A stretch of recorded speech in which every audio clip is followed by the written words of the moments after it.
আমার নাম রামকৃষ্ণ, আমি ফিজিওথেরাপি ছাত্র। আমার প্রশ্ন হলো, আল্লাহর আদম হাওয়াকে সৃষ্টি করার কি প্রয়োজন ছিল, অথবা এই বিশ্ব জগৎ এগুলো সৃষ্টি করে কি উপকার পাবেন?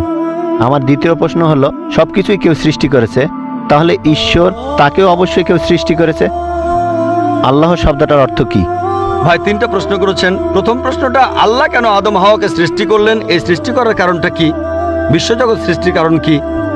আল্লাহ সৃষ্টি করেছেন আদম আর হাওয়াকে, তারা দুজনে শান্তিতে থাকুন, যাতে করে মানুষ যাতে আসতে পারে। তারা আমাদের সবার পূর্বপুরুষ।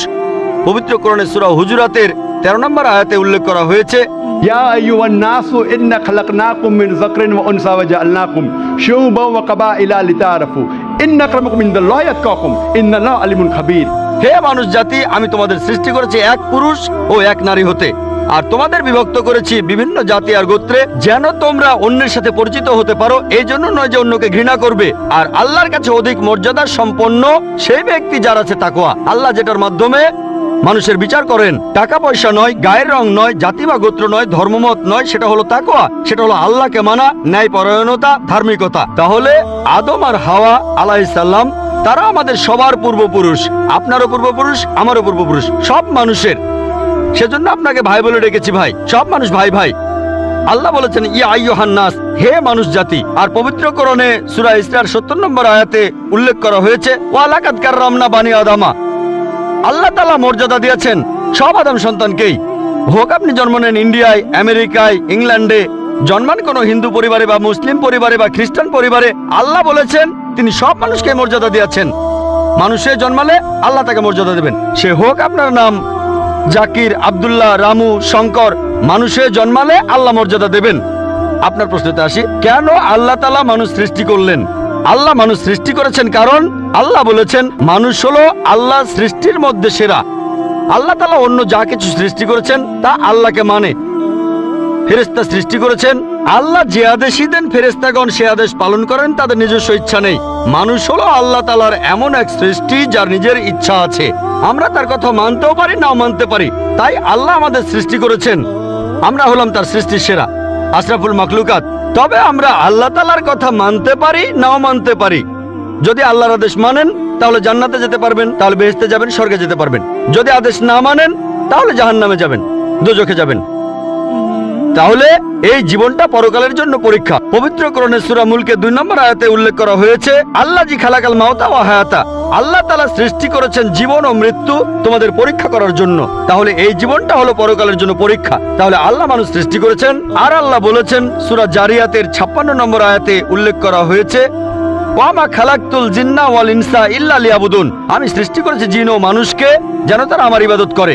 তাই আমাদের উচিত আল্লাহ তাআলার আদেশ নিষেধগুলো মেনে চলা। তাহলে আমরা আল্লাহ সুবহানাহু ওয়া তাআলার অন্যরকম সৃষ্টি যার নিজস্ব ইচ্ছা আছে।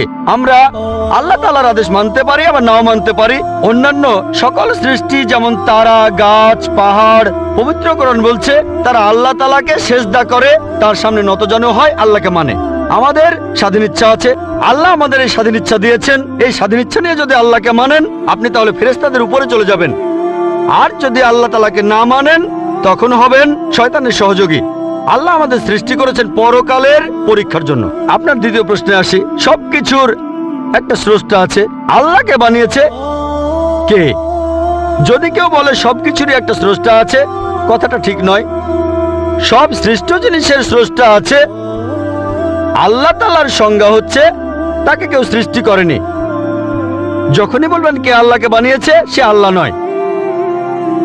আল্লাহ তাআলার সংজ্ঞা হচ্ছে তিনি সৃষ্টি হননি। ধরেন এক লোক আপনাকে বলল যে ভাই, আমার বন্ধু জন, সে হাসপাতালে ভর্তি হয়েছে, সে একটা বাচ্চার জন্ম দিয়েছে। বলতে পারবেন এই বাচ্চাটা ছেলে না মেয়ে?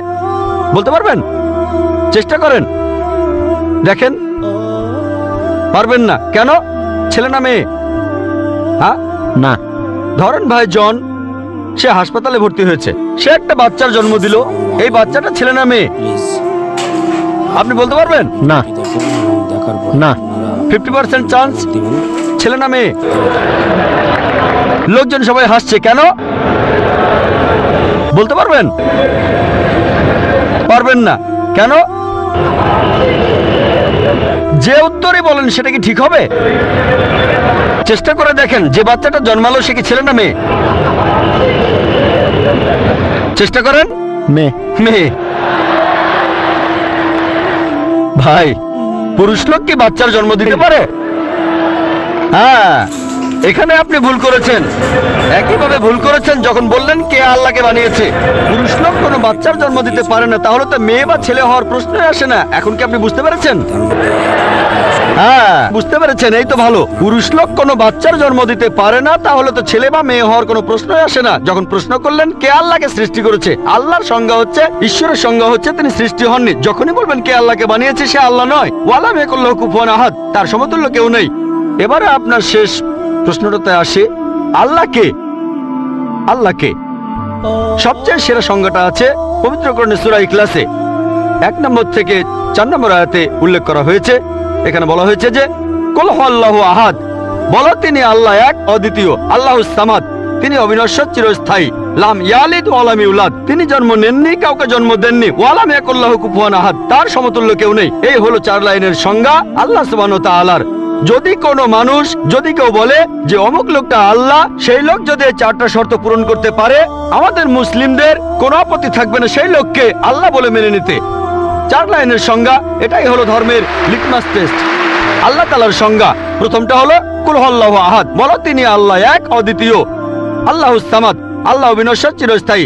লাম ইয়ালিদ ওয়া লাম ইউলাদ, তিনি জন্ম নেননি, কাউকে জন্ম দেননি। ওয়া লাম ইয়াকুল্লাহু কুফুয়ান আহাদ, তার সমতুল্য কেউ নেই। যদি হিন্দু ধর্মগ্রন্থগুলো পড়েন, সেখানেও একই রকম কথা বলা হয়েছে, কুল হুয়াল্লাহু আহাদ। এটা পাবেন আপনাদের ছান্দোগ্য উপনিষদে 6 নম্বর অধ্যায় 2য় অনুচ্ছেদের 1ম পরিচ্ছেদে। এক্কামে বিদ্বিতীয়াম, ঈশ্বর মাত্র একজন, দ্বিতীয় কেউ নেই। দ্বিতীয় টেস্ট আল্লাহুস সামাদ, আল্লাহ অবিনশ্বর, চিরস্থায়ী। ভগবত গীতা 10 অধ্যায়ে 3 অনুচ্ছেদ বলছে, আমাকে বলা হয় এই বিশ্ব জগতের প্রভু, আমি জন্ম নেইনি, কোনো শুরু নেই। তৃতীয় টেস্ট লাম ইয়ালিদ ওয়া লাম ইউলাদ, তিনি জন্ম নেননি, কাউকে জন্ম দেননি। আর শ্বেতাক্ষেত্র উপনিষদে আছে 6 নম্বর অধ্যায়ের 9 অনুচ্ছেদে, নাচাই সাকাসিজ জানিতা নাচা দীপা, ঈশ্বরের কোনো প্রভু নেই, তার কোনো বাবা মা নেই। মহান ঈশ্বরের কোনো বাবা নেই, তার কোনো মা নেই। তারপর ওয়ালাম ইয়াকুল্লাহু কুফুয়ান আহাদ, তার সমতুল্য কেউ নেই। আর শ্বেতাক্ষেত্র উপনিষদে বলা হয়েছে 4 নম্বর অধ্যায়ের 19 অনুচ্ছেদে আছে।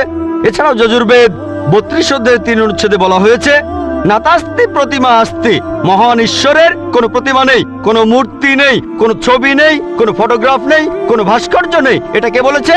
যজুর্বেদ 32 অধ্যায় 3য় অনুচ্ছেদ বলেছে একই কথা, ওয়ালাম ইয়াকুল্লাহু কুফুয়ান আহাদ। যদি কেউ বলে যে অমুক লোকটা হচ্ছে আল্লাহ, যদি সেই লোকে 4টা শর্ত পূরণ করে, আমরা মুসলিমরা কোনো রকম আপত্তি ছাড়াই সেই লোককে আল্লাহ বলে মেনে নেব। যেমন ধরেন, কিছু লোক বলে ভগবান রজনীশ হলেন মহান ঈশ্বর। একবার প্রশ্নোত্তর পর্বে এক হিন্দু আমাকে বলেছিলেন, আমরা ভগবান রজনীশকে ঈশ্বর বলে মানি না। আমি কখনোই বলিনি হিন্দুরা ভগবান রজনীশকে ঈশ্বর বলে মানে। আমি বলেছি কিছু লোক তাকে ঈশ্বর বলে মানে। আসুন দেখি রজনীশকে আমরা টেস্ট করি। প্রথম টেস্ট হলো কুল হুয়াল্লাহু আহাদ, বলো তিনি আল্লাহ এক, অদ্বিতীয়। রজনীশ কি এক, অদ্বিতীয়? সেই কি একমাত্র লোক যে নিজেকে ঈশ্বর দাবি করেছে?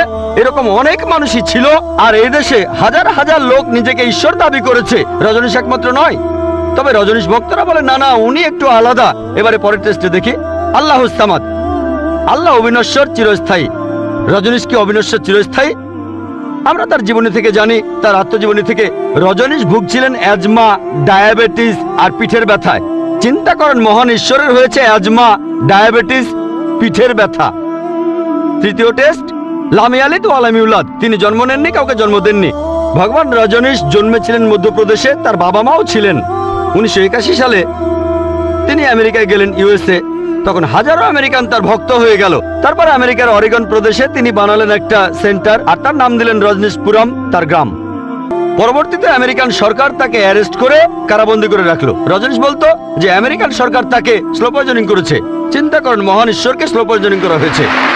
1985 সালে আমেরিকান সরকার তাকে বের করে দিলে সে ইন্ডিয়ায় চলে আসে। তারপর এখানে পুনায় সে আরেকটা সেন্টার খুললো, আর তার নাম দেওয়া হলো ওশো কমিউন। যদি রজনীশের সমাধির কাছে কখনো যান, তার সমাধির উপরে লেখা আছে ভগবান রজনীশ ওশো কখনো জন্মাননি, কখনো মরেননি, তবে পৃথিবীতে ভ্রমণ করেছেন 1931 সালের 11 ডিসেম্বর থেকে 1990 সালের 31শে জানুয়ারি পর্যন্ত। কখনো জন্মাননি, কখনো মরেননি, তবে পৃথিবীতে ভ্রমণ করেছেন 1931 সালের 11 ডিসেম্বর থেকে 1990 সালের 31শে জানুয়ারি পর্যন্ত। তার সমাধিতে এটা লিখতে ভুলে গেছে যে পৃথিবীর 21টা দেশ তাকে ভিসা দেয়নি। মহান ঈশ্বর আসলেন এই পৃথিবী ঘোরার জন্য, বিভিন্ন দেশে যাওয়ার জন্য তার নাকি ভিসাও লাগে। তখন গ্রিসের আর্কবিশপ বলেছিলেন, যদি রজনীশকে এই দেশ থেকে তাড়িয়ে না দেওয়া হয়, আগে তার ঘর পোড়াবো, তারপর ভক্তদের ঘর পোড়াবো। শেষ টেস্ট ওয়ালাম ইয়াকুল্লাহু কুফুয়ান আহাদ। পরীক্ষাটা এতই কঠিন যে একমাত্র আল্লাহ ছাড়া কেউই পাশ করবে না। যখনই আল্লাহর সাথে কারো তুলনা করবেন, সে আল্লাহ নয়। ওয়ালাম ইয়াকুল্লাহু কুফুয়ান আহাদ। এখন ভগবান রজনীশ অন্য অনেক মানুষের মতো মুখে দাড়ি ছিল, একটা নাক, দুটো চোখ, দুটো কান, দুটো হাত। যখন আল্লাহর সাথে পৃথিবীর কোনো কিছুর তুলনা করবেন, সে আল্লাহ নয়। ওয়ালাম ইয়াকুল্লাহু কুফুয়ান আহাদ। যদি কেউ বলে যে আল্লাহ তাআলা হাজার গুণ বেশি শক্তিশালী, আপনারা কি শোয়ার্জনেগারের নাম শুনেছেন? এই লোকের নাম কখনো শুনেছেন? কখনো শুনেছেন তার নাম? এই লোক একটা সময় ছিল মিস্টার ওয়ার্ল্ড, মিস্টার ইউনিভার্স, পৃথিবীর সবচেয়ে শক্তিশালী লোক, বিশ্বজগতের সবচেয়ে শক্তিশালী লোক। যখনই আল্লাহকে তুলনা করবেন কোনো কিছুর সাথে, হোক সেটা আর্নল্ড শোয়ার্জনেগার, হোক সেটা দারা সিং, হোক সেটা কিং কং, হোক সেটা হাজার গুণ বা লক্ষ গুণ, যখনই আল্লাহর সাথে পৃথিবীর কোনো কিছুর তুলনা করবেন, সে আল্লাহ নয়। ওয়ালাম ইয়াকুল্লাহু কুফুয়ান আহাদ। তার সমতুল্য কেউ নাই। তাহলে এই হলো 4 লাইনের সংজ্ঞা আল্লাহ সুবহানাহু ওয়া তাআলার পবিত্র কোরআনে আছে। আপনি যে ঈশ্বরের পূজা করছেন, ভাই, সেই ঈশ্বরকে সূরা ইখলাস দিয়ে টেস্ট করুন। যদি তিনি পাশ করেন, তাহলে সত্যিকারের ঈশ্বর, তা না হলে নকল ঈশ্বর।